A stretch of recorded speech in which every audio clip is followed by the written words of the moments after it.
they were going to give us hell, and we were going to pay for it. It was one of the costliest battles of the Korean War. You see men getting wounded. You see men getting killed. You hear and you feel their death rattles, and you can't do anything for them. An onslaught on a lone, isolated hill overlooking Seoul. We sat on 296 at the mercy of the North Koreans now. Our platoon was pretty much all wiped out. We literally got the living kicked out of us. The Battle of Inchon and the liberation of Seoul, next.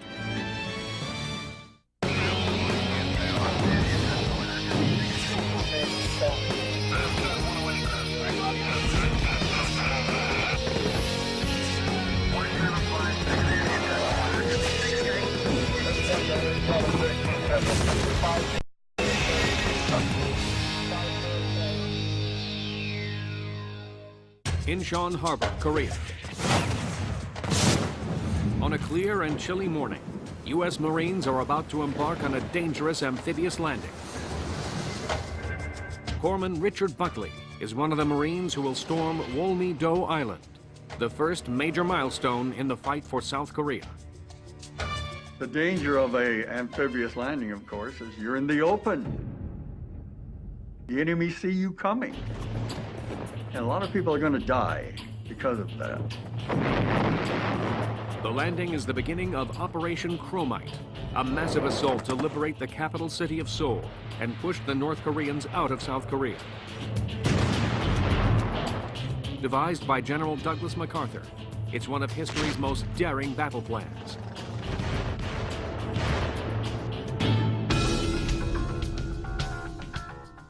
The mission calls for 13,000 Marines to land on 3 beaches at Inchon Harbor, beginning with Wolmi-do Island. Then seize the city, march north, and capture the strategically important Kimpo airfield. Then they will cross the treacherous Han River, defeat the enemy on hilltops surrounding the city, and finally liberate Seoul, the largest city in Korea. Marines like David Gottfried make the initial landing. The fear of death is always present. To say anything else would be a lie. Any man in an invasion phase that is not frightened is not human.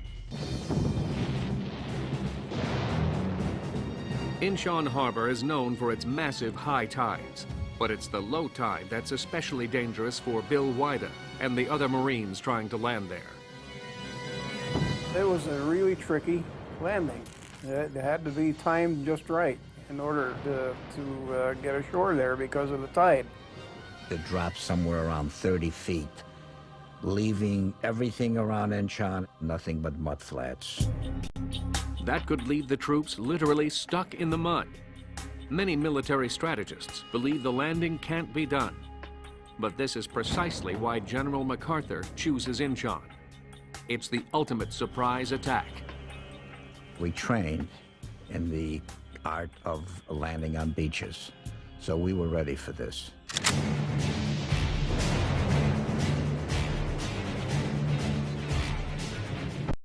The initial attack involves the Marines landing at 3 different beachheads, designated Green, Red, and Blue Beach. The first objective is Green Beach on Wolmi-do Island. Wolmi-do had to be taken prior to the main landing because the North Korean armed forces would destroy the entire landing force coming in from both sides of Wolmi-do. And Marines ride the high tide into the island.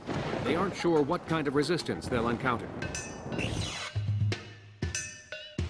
They could have had tanks, they could have had artillery, they could have had mortars. They could have had anything that would stop you from any direction going past or around Wolmi-do to the mainland. Just after dawn, the first wave of boats arrives at Green Beach. I think the biggest challenge was getting my mind prepared to land at that beach. To hit that beach once that ramp went down.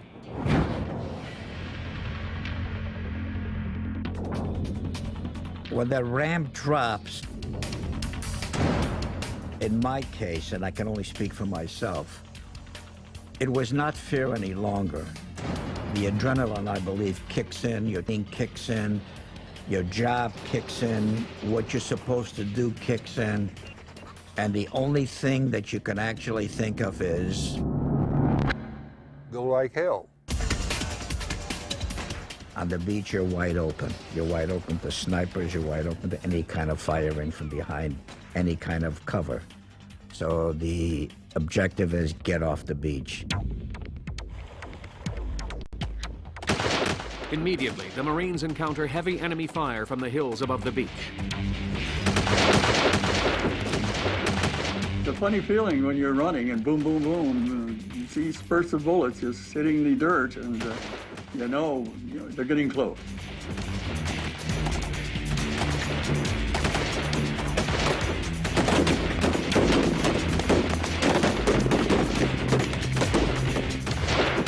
As we progressed inland, we found scattered resistance in caves and so forth. There was a few of them that we had to kill. There was some of them that then surrendered. Hands up! Hands up! Move! Go! Hands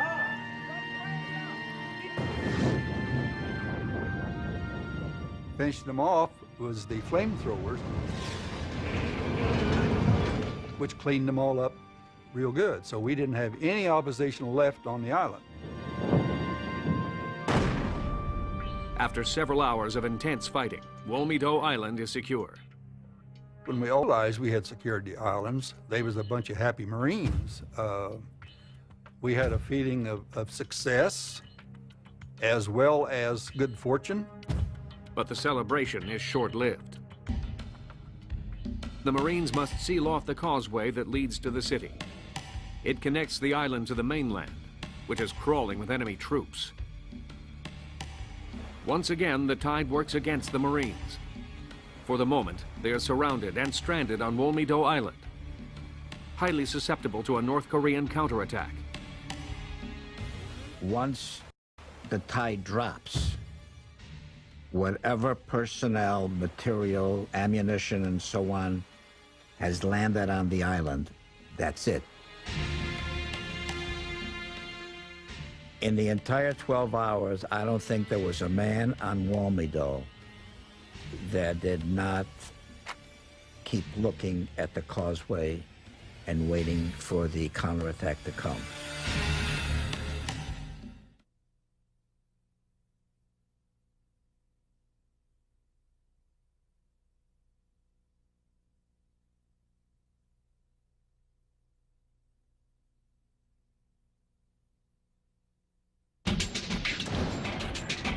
Operation Chromite, the first major counteroffensive in the Korean War, is underway. In a bloody fight, the Marines have secured Wolmedo Island, the first stage of the campaign to take South Korea. Success in taking and securing Wolmedo provided a base for the landing to take place. The Marines have survived their first day on the island. The expected enemy counterattack never materializes. Now, phase 2 of the landing kicks in, the taking of Red Beach and Blue Beach. From here, 13,000 Marines will launch the assault on the city of Inchon. It was my first baptism of fire. How you're going to react. What is it going to be like? The anticipation, fear of the unknown, and to be frankly honest, much prayer. The next assault is Red Beach. But it's an especially tough landing because the shore is cut off by a giant seawall. When we hit the beach, we knew we had to climb up using ladders. Climbing out of the landing craft onto the wall The concern was that you're a stationary target until you could move. So that was the primary objective, trying to get out of harm's way. Red Beach is a virtual shooting gallery. No Marine is safe. You're in the open. The enemy see you coming. Lieutenant Baldemaro Lopez is one of the first Marines to make the treacherous climb and encounter heavy fire as fellow Marines watch. Once he hit the beach, he was immediately attacked by a machine gun nest. He took upon himself to rush that machine gun nest. It's a dangerous gamble. Lopez's only weapons are hand grenades.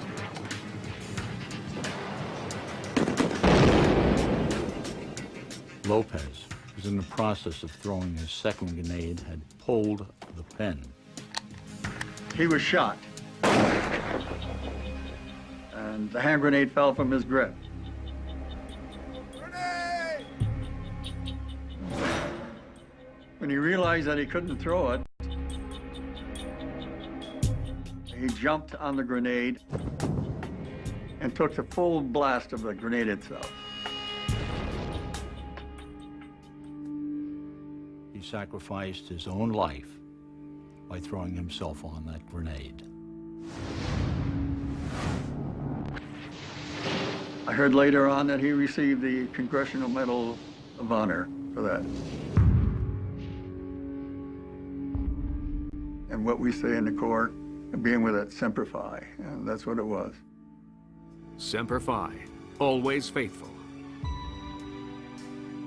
One never knows how they're going to react under certain circumstances until they're there. But many Marines, because of his action, were saved that day. After Lieutenant Lopez was killed, a couple other Marines came up. They rushed machine gun nest, but also were hit with fire, and they dropped. Hundreds of additional Marines storm Red Beach. They're able to quickly knock out the machine gun nest, but at a high price.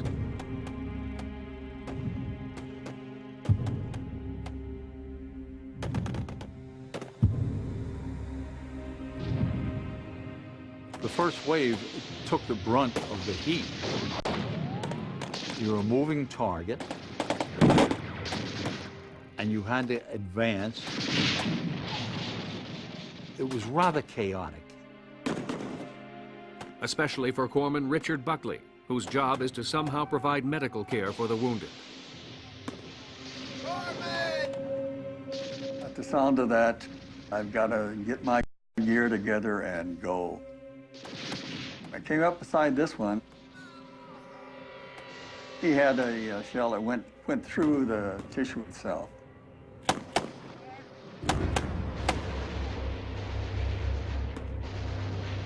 I gave him a shot of morphine, tagged him, and moved on. It gets losing after a while, so because so many people are on the beach, so many people yelling, so many people shooting. The fighting at Red Beach rages for more than an hour.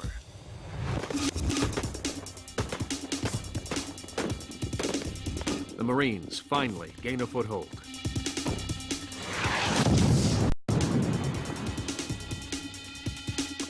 The idea was to get off the beach as fast as you could.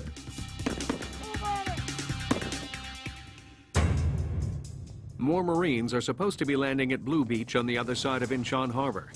But out at sea, big problems are brewing.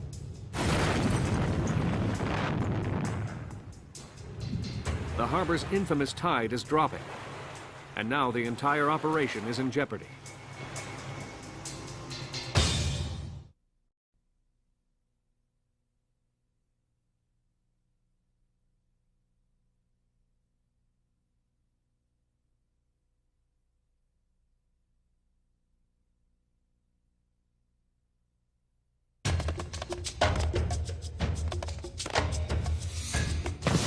Operation Chromite is in trouble.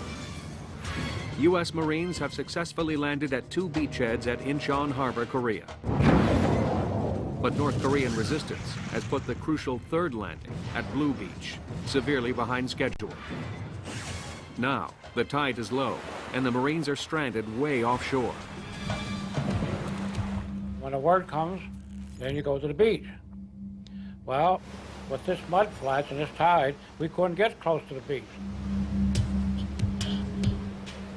The Marines decide to take a dangerous gamble, landing in the mud flats far from shore.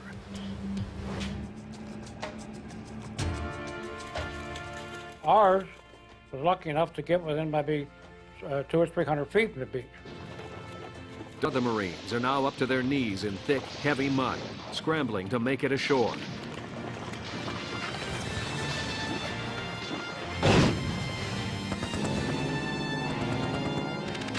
I can remember all kinds of rocket ships around us. The rockets were just firing constantly over our head in towards the beach.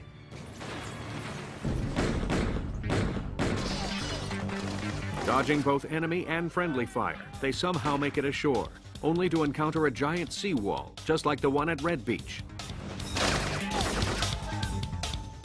Meanwhile, the enemy was shooting at us, so we had to hurry. We couldn't have time to mess around or we'd get shot. No.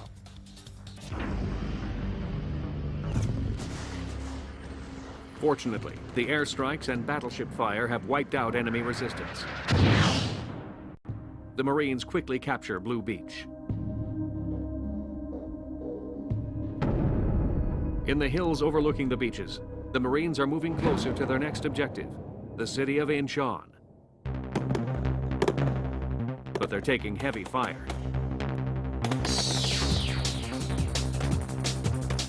For many of the Marines, it's their first time in combat. The first casualty that I witnessed was a young Marine with half a head.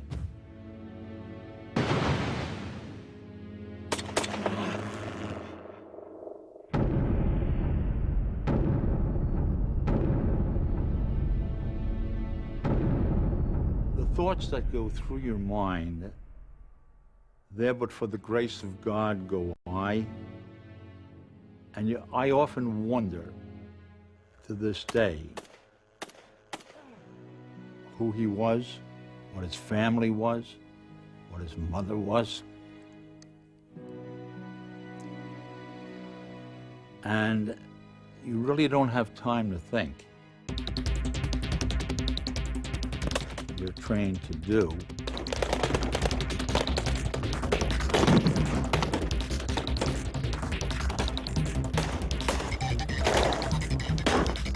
By the end of the day, the Marines have fought their way to the hilltop overlooking the city of Inchon. But as night falls, the enemy is still close. Very close. The troops on the hill are uneasy. Whenever a Marine encounters a stranger at night, he uses a special code to differentiate friend from foe. We were using passwords such as Abraham Lincoln, Lucky Strike, Abraham Lincoln. because they were hard words for Koreans to pronounce. And it would be a dead giveaway if they could not be pronounced. Our job was to dig in and wait for a counterattack. But fortunately, none came. We were there until the next morning. And we were told to move out.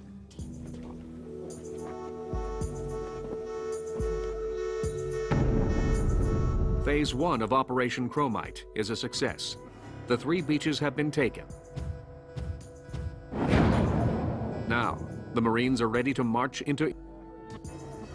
When we were told to move out, we knew it was over. There was no way in the world they were going to stop the Marines from taking Inchon.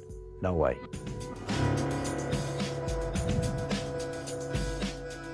The town of Inchon has been devastated by airstrikes and artillery fire. The Marines encountered little resistance there, but they've already lost 20 men in the operation so far. In battle, you shake it off and you go on.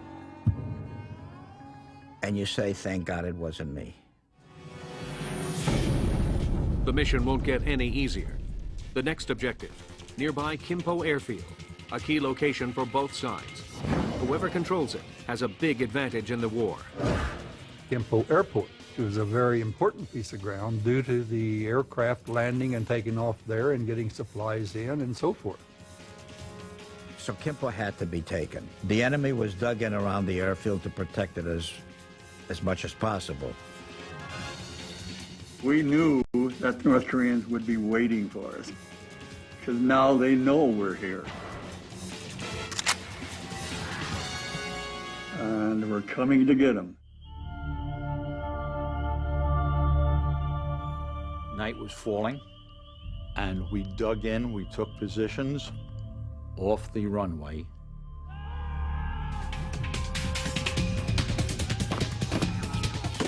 And we encountered 3 banzai attacks at Kimpo that night. Grenades, machine gun fire, mortars are coming into the action now.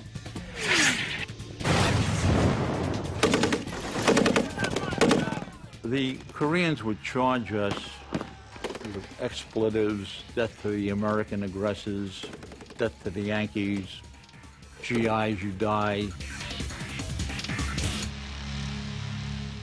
And it was kind of a psychological thing. By morning, the battle for the airfield gets even worse. The North Koreans continue to put up an intense fight, knowing if they lose this battle, it will be especially costly. They also knew once we got the airport, there comes our planes, and there are just that many more are going to get killed.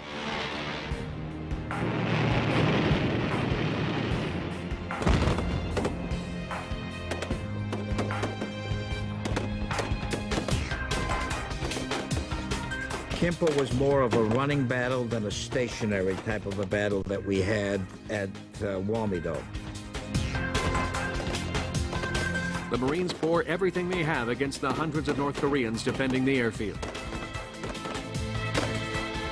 We just kept on going until we finally had captured it. It was just sheer brute force in taking the airfield of all the Marines. And then it was done. We finally, through artillery fire and what have you, we were able to take our objective here also.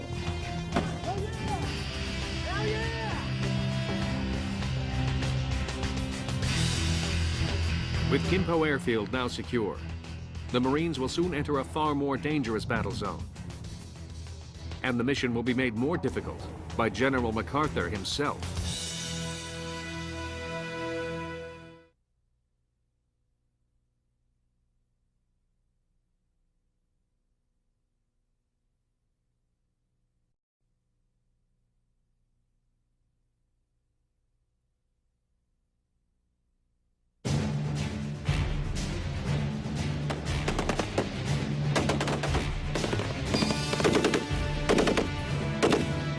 U.S. forces have taken both Inchon and Kimpo Airfield.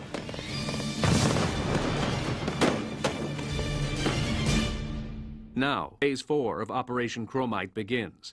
The treacherous march to the Han River, then across to Seoul, their ultimate destination. But it will be a dangerous journey. We were tired. We had very little sleep. We had been on a fight now for the last 4 or 5 days. And I suppose this is why they want 18, 19-year-olds, because we're not smart enough to know that we're just exhausted. And we keep going. We're very apprehensive, knowing they'd have a much tougher, larger force just waiting for us. On the march, you were in the open all the time. You were always prone to getting hit, either by artillery, mortars, or snipers, you know, that would be hidden along the way.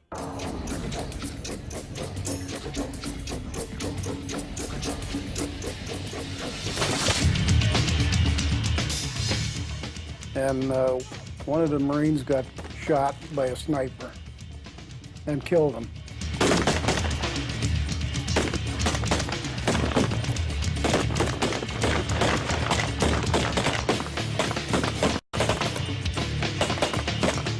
It happens.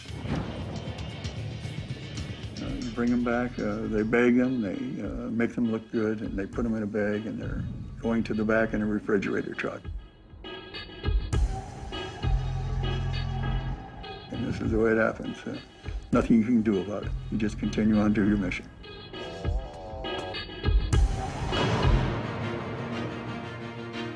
Operation Chromite is becoming increasingly dangerous. As the Marines approach Seoul, they face a new and terrifying kind of warfare.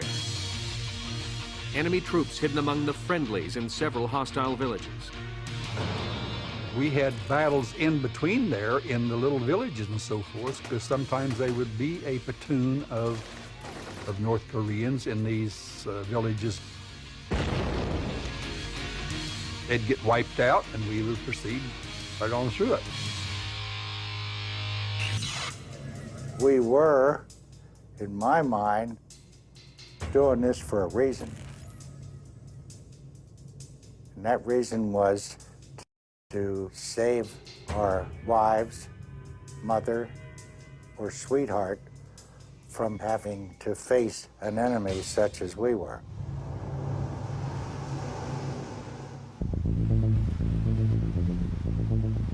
Five days after landing at Inchon, U.S. forces arrive at the well-fortified Han River at the edge of Seoul. Getting over that Han River was the toughest part. But it's just like hitting the beach again, because it was wide open, you had no cover.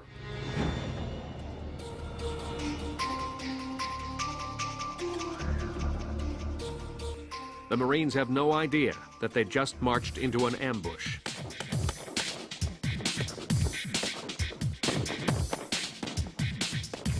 We're facing an enemy that's hiding behind the grass, hills, whatever, attempting to stop us.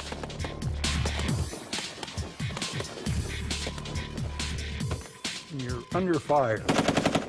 You're not thinking about eating. You're not thinking about other things. You're thinking about how you're going to get the hell out of there.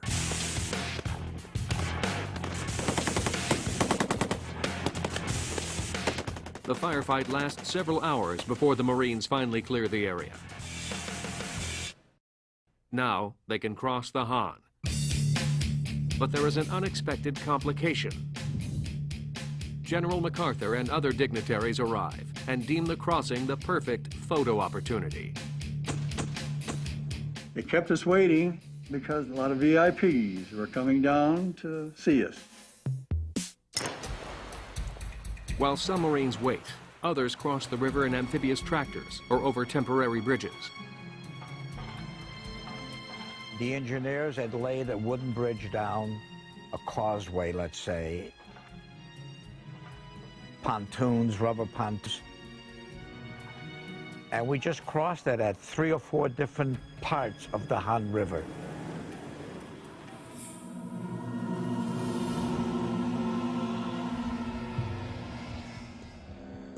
Now, one obstacle stands between the 5th Marine Regiment and the liberation of Seoul. A huge hill overlooking the city. It's here that a command decision will be made. And hundreds of Marines will pay the price in one of the bloodiest battles of the entire Korean War.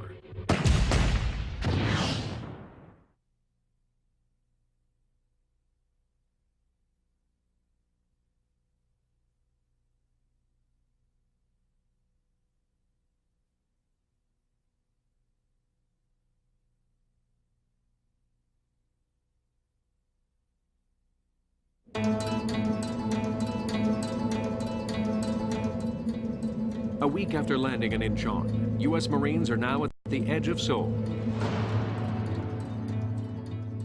But standing between them and the Korean capital is an imposing hilltop, crawling with hundreds of enemy troops. The 5th Marine Regiment will have to attack the hill and defeat the North Koreans, who desperately want to hold it.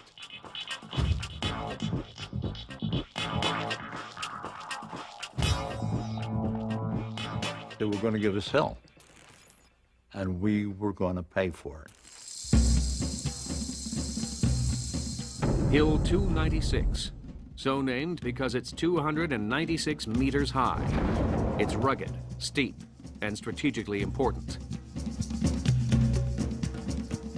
Hill 296 actually commanded all of the hills in the area. From this hill, we overlooked Seoul. We could actually see all of the streets and all of Seoul. It was brutal. Because it was a frontal assault. And you were against the main line of resistance, and these people weren't going to move unless you moved them.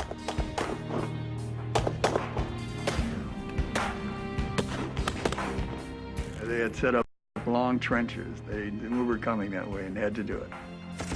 To attack the hill, the mortars were set up in a gully below. And our objective then was to just devastate the hill.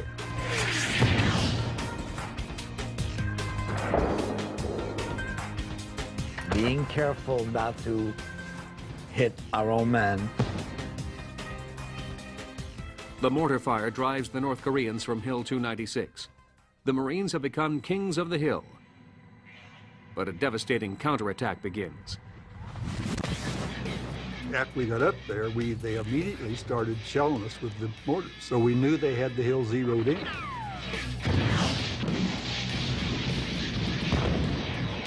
As we had lots of guys wounded, killed on that peak with the mortars.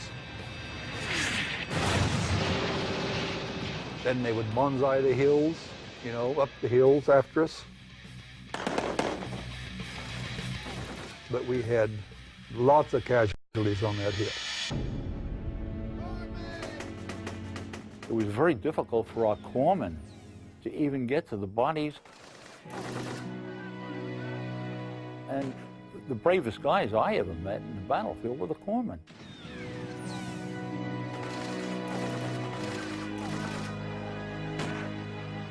To go out there under fire, in the middle of a firefight, and attend, these Marines were dying there. And many Marines are dying, especially on Hill 296. You hear and you feel their death rattles, you know, the way they sound, for those if you're not used to death rattles. And it's a very frustrating type thing.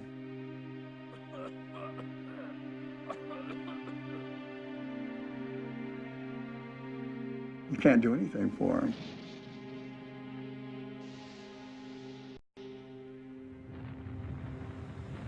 And you know you've done the best that you could to try to save him.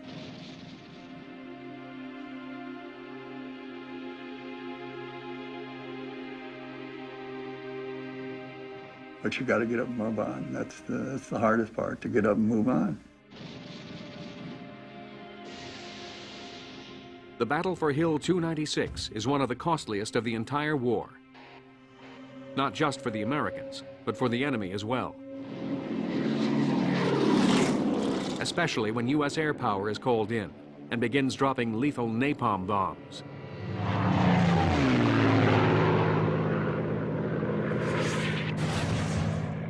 And you could see these poor devils, you know, running out of that, burning out of that trench. Being a medic at that time, I felt sorry for the individuals. I almost wanted to go down and try to help them, but of course, you know, there it was. And as they come running toward us, they were taken down, they were shot. But that's war.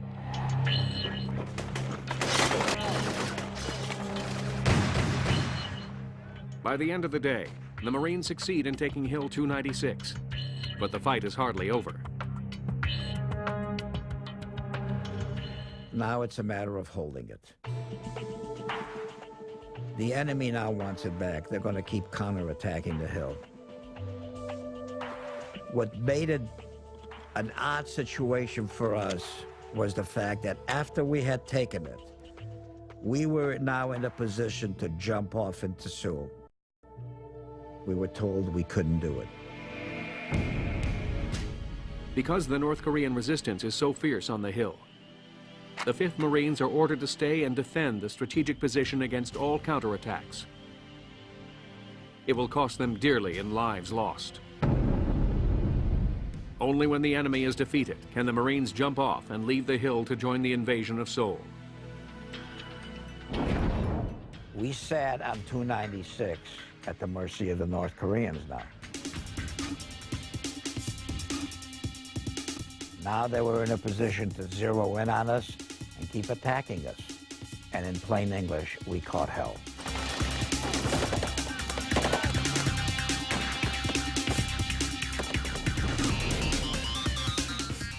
Artillery was coming at us. Mortars were coming at us. Ground troops were constantly coming up the hill. We were being shelled constantly, which we naturally didn't get any rest or anything. We didn't sleep for a couple days. The Marines are surrounded. We're laying on the ridge line. I reached for the magazine, and 2 rounds went between my fingers. So I knew I was zeroed in. Then, a moment later, I was hit high in the right buttock. Had a hole the size of a water glass going in. I have shrapnel through me. It missed my spinal column by about 1/2 inch. So I laid there bleeding, and I had a lot of time to think. And I had a lot of time to pray. And my prayer was, thank God for my life. I'm alive.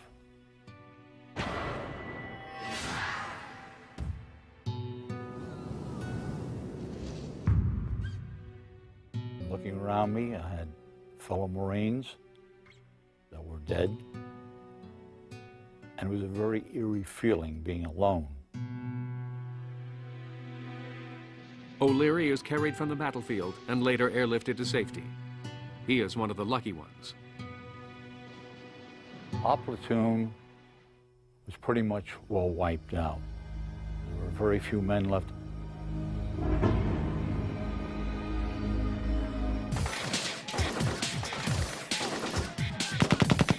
Hill 296 was an unfortunate situation because we literally got the living kicked out of us. And the reason for that was because of the fact that we were stationary. We couldn't move because we were ordered not to move. The fight for Hill 296 lasts 4 bloody days. Finally, the 5th Marine Regiment breaks the stubborn enemy defense, and they're told they can move out.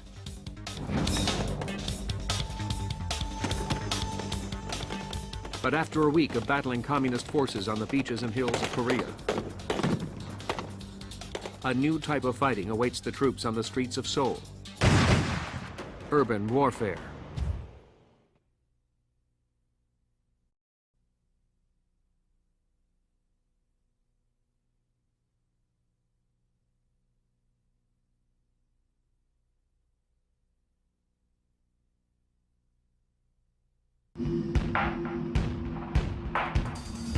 It's the final stage of Operation Chromite.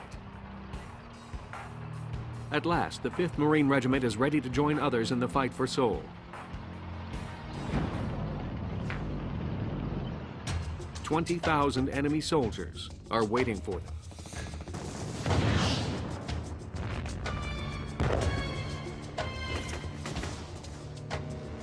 Our artillery literally devastated the city. I don't think there was a building standing that was in one piece. Going into Seoul, you're getting into a different type of warfare. You're getting into street fighting.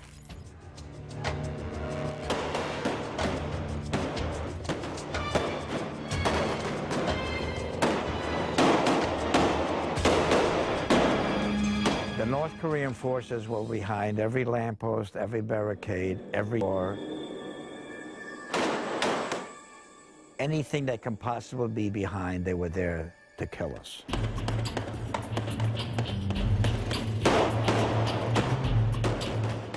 To slow the Americans, the North Koreans have filled the streets with barricades and hidden themselves in buildings all over town.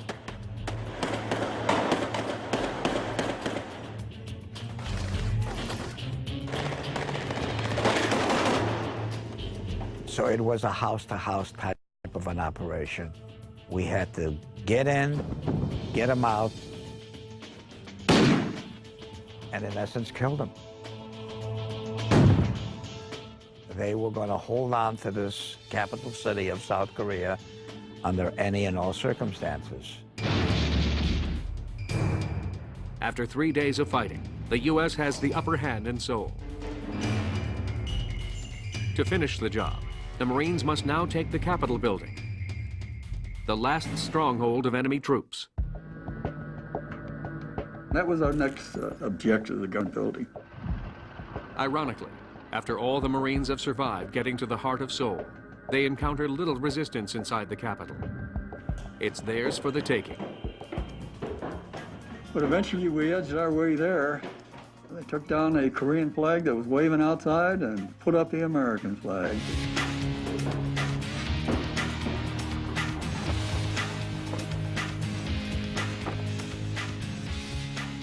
After we seen the flag on the Capitol building, it was a fantastic feeling. I mean, it had a big sense of accomplishment. Well, when we realized that we had taken Seoul and what it took to take Seoul, such a wonderful feeling. That I can almost bring tears to my eyes here when you think about it. Seoul was the icing on the cake, taking it. And we did take it.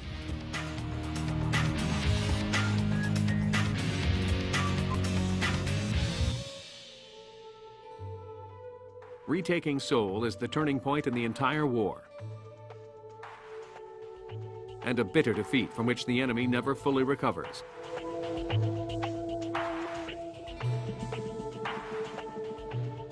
Despite the controversy surrounding Operation Chromite, it achieves its goal and ensures that all of South Korea will not fall to communism.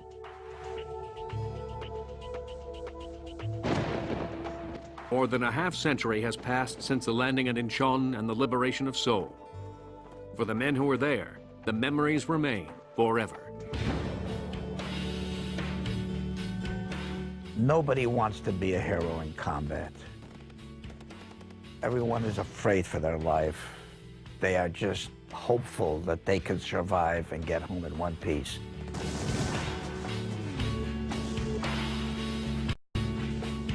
But you have a job to do and you do it. The memory of Korea has haunted me to this very day.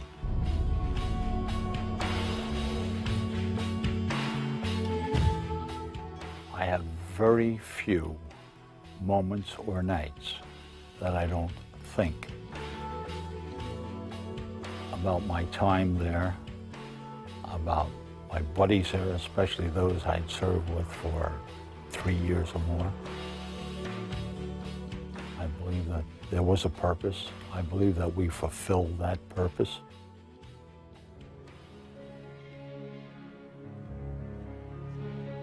I feel it was worth it, yes.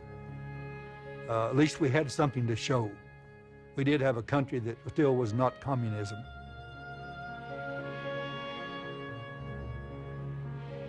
It was a country of freedom, you know, and that's how I hope that they remain. I look back on it after all these years, you know, just being a part of that war, taking Seoul. Made me proud to be a portion of the Marine Corps.